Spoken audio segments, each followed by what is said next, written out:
തമിഴ്നാട് കോയമ്പത്തൂർ ഗംഗ ആശുപത്രി ഹോസ്റ്റലിലെ മലിനജല പ്രശ്നത്തിൽ പ്രതിഷേധവുമായി രക്ഷിതാക്കൾ. കോളേജ് ഹോസ്റ്റലിന് പോലീസ് കാവലേർപ്പെടുത്തി. കൂടുതൽ കുട്ടികളെ ആശുപത്രിയിൽ പ്രവേശിപ്പിച്ച സാഹചര്യത്തിലാണ് പ്രതിഷേധം. മനേഷ് മൂർത്തി ചെന്നൈയിൽ ചെയ്യുന്നു. മനേഷ് മൂർത്തി, ഒരുപാട് വിദ്യാർത്ഥികൾ ഇപ്പോഴും ചികിത്സയിലാണോ? ഈ കാര്യത്തിൽ എന്താണ് ഗംഗ അധികൃതരുടെ പ്രതികരണം, വിശദീകരണം? ഇതുവരെയും 4ാമത്തെ ദിവസമാണ്. ഈ 4 ദിവസമായും ആശുപത്രി അധികൃതരുടെ ഭാഗത്തു നിന്ന് യാതൊരു തരത്തിലുള്ള പ്രതികരണം ഇതുമായി ബന്ധപ്പെട്ട് വന്നിട്ടില്ല. രക്ഷിതാക്കൾ ബന്ധപ്പെടുമ്പോൾ ഇവിടെ യാതൊരു തരത്തിലുള്ള ബുദ്ധിമുട്ടുകളും ഇല്ല എന്നുള്ളതാണ് പറയുന്നത്. നേരത്തെ നമ്മൾ അവിടെയുള്ള രക്ഷിതാക്കളോടൊക്കെ സംസാരിച്ചിരുന്നു. ഇവരെന്തായാലും ഒരു വലിയ പ്രതിഷേധത്തിലേക്ക് തന്നെ കാര്യങ്ങൾ പോകുന്നു. മാനേജ്മെന്റിനെതിരെ വലിയ പ്രതിഷേധത്തിലേക്ക് കാര്യങ്ങൾ പോകുന്നു എന്നുള്ളതാണ് മനസ്സിലാക്കുന്നത്. നിരവധി രക്ഷിതാക്കൾ നിലവിൽ ഈ പറഞ്ഞ ഗംഗ ആശുപത്രിയുടെ ഹോസ്റ്റലിലുണ്ട്. മാത്രമല്ല, ഹോസ്റ്റലിൽ നിന്ന് നിരവധി വിദ്യാർത്ഥികളെ ഇന്നും ഇപ്പോൾ ആശുപത്രിയിലേക്ക് കൊണ്ടുപോയിട്ടുണ്ട്, ആശുപത്രിയിൽ പ്രവേശിപ്പിച്ചിട്ടുണ്ട്. അവിടെ നിന്നും കേരളത്തിലേക്ക് മാറി വന്ന അല്ലെങ്കിൽ അവിടെ ഹോസ്റ്റലിൽ നിന്നും കേരളത്തിലേക്ക് കൊണ്ടുവന്ന കുട്ടികളിൽ ചിലരെ കേരളത്തിലെ ആശുപത്രികളിൽ പ്രവേശിപ്പിച്ചിട്ടുണ്ട് എന്നുള്ള വിവരങ്ങളും ഇപ്പോൾ പുറത്തു വരുന്നുണ്ട്. എന്തായാലും വലിയ തോതിലുള്ള അണുബാധ എല്ലാ വിദ്യാർത്ഥികൾക്കും ഉണ്ടായിട്ടുണ്ട് എന്നുള്ളതാണ്. അത് ഓരോ ദിവസം കഴിയുന്നതോറും കൂടുതൽ ആളുകൾക്ക് ഈ ബുദ്ധിമുട്ടുകൾ ഉണ്ടാകുന്നു എന്നുള്ളതാണ്. പക്ഷേ ഒരു തരത്തിലും യാതൊരു ബുദ്ധിമുട്ടും ഇവിടെ ഇല്ല, ആർക്കും ഒരു ബുദ്ധിമുട്ടും ഇല്ല എന്നുള്ളതാണ് പറയുന്നത്. രക്ഷിതാക്കൾ പോലീസുമായി സംസാരിക്കുമ്പോൾ പറയുന്നത്, നിങ്ങൾ വലിയ പ്രശ്നങ്ങളൊന്നും ഇല്ലാതെ പോകണം. 10 ദിവസത്തോളം കുട്ടികൾക്ക് അവധി നൽകിയിട്ടുണ്ട്. അപ്പോൾ പുറത്തേക്ക് വേണമെങ്കിൽ അതിൽ വീടുകളിൽ കൊണ്ടുപോയി ട്രീറ്റ്മെന്റ് എടുക്കാം തുടങ്ങിയ കാര്യങ്ങളാണ് പോലീസ് പറയുന്നത്.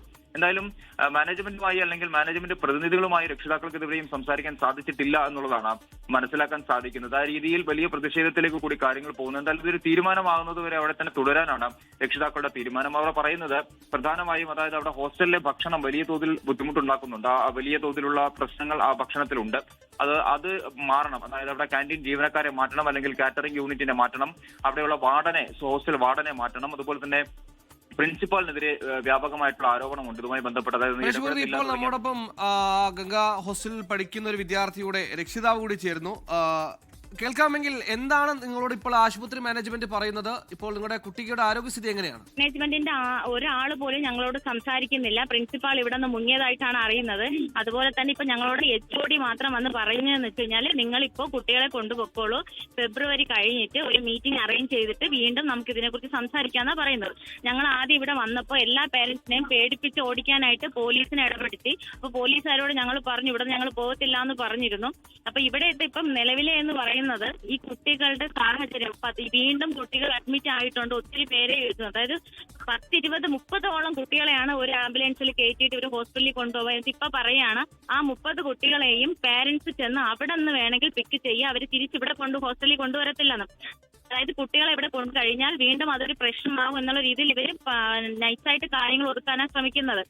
ഈ ഇത്രയും വൃത്തിഹീനമായ സാഹചര്യത്തിൽ മക്കൾ ഇവിടെ 2 വർഷം, ഇപ്പൊ ഞങ്ങളുടെ കുട്ടി എന്ന് പറയുന്നത് 2 വർഷം ഇവിടെ പഠിക്കുന്നത്. അവൾ ജനറൽ മെഡിസിൻ പഠിക്കുന്ന കുട്ടിയാണ്. ആ മോൾക്ക് ഇൻഫെക്ഷൻ ആയിട്ട് പിന്നെ ഇപ്പോ ഒരു ബെഡ് റെസ്റ്റിലായിട്ട് ഒരു വീടുണ്ടാക്കിയിട്ടാണ് ഞങ്ങൾ ഇവിടെ വന്നിരിക്കുന്നത്.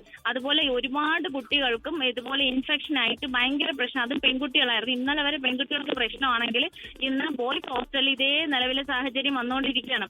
അപ്പൊ ഇവര് പറയുന്നതെന്ന് വെച്ച് കഴിഞ്ഞാല്, ഇപ്പൊ ഞങ്ങൾക്ക് പറയാൻ ഇത്രയേ ഉള്ളൂ. ഇനി പേരന്റ്സിന് എന്ത് പറഞ്ഞാലും ഞങ്ങൾക്ക് കേൾക്കാൻ ഫെബ്രുവരി കഴിഞ്ഞതിന് ശേഷം ഞങ്ങൾ കേൾക്കാന്ന് പറയുന്നുണ്ട്. പിന്നെ ഇവര് സർക്കുലർ പുറത്തിറക്കിയത് തന്നെ ഫുഡ് പോയിസൺ എന്നല്ല പറഞ്ഞിരിക്കുന്നത്. അവർ പറഞ്ഞിരിക്കുന്നത് താൽക്കാലികമായിട്ട് 10 ദിവസത്തേക്ക് അവധി തരുന്നു എന്നാണ് പറഞ്ഞിരിക്കുന്നത്. അപ്പൊ ഇവിടെ ഈ മലിനജലം ഇവര് ഈ ഇത്രയും ദിവസം കുട്ടികൾക്ക് ഉപയോഗിക്കാനായിട്ട് ടോയ്ലറ്റിലാണെങ്കിലും കുടിക്കാനും ഭക്ഷണത്തിലൊക്കെ കൊടുത്തിട്ട് ആ കുട്ടികളെ മെന്റലി ടോർച്ചറിങ് ചെയ്തു. ഇവര് ശരിക്കും പറയാമെങ്കിൽ അങ്ങനെ തന്നെയാ പറയാം, മെന്റലി ടോർച്ചർ ചെയ്ത് ഇവര് കുട്ടികളെ പറഞ്ഞോളൂ സാർ. അല്ല, വ്യക്തമാണ്, പറഞ്ഞോളൂ. അപ്പൊ ഈ കുട്ടികൾ എങ്ങനെയുള്ള കുട്ടികൾ എങ്ങനെയാണ് സാർ ഇനി അവർ ഫ്യൂച്ചറിലേക്ക് നല്ലൊരു രീതിയിൽ അവർ വരിക?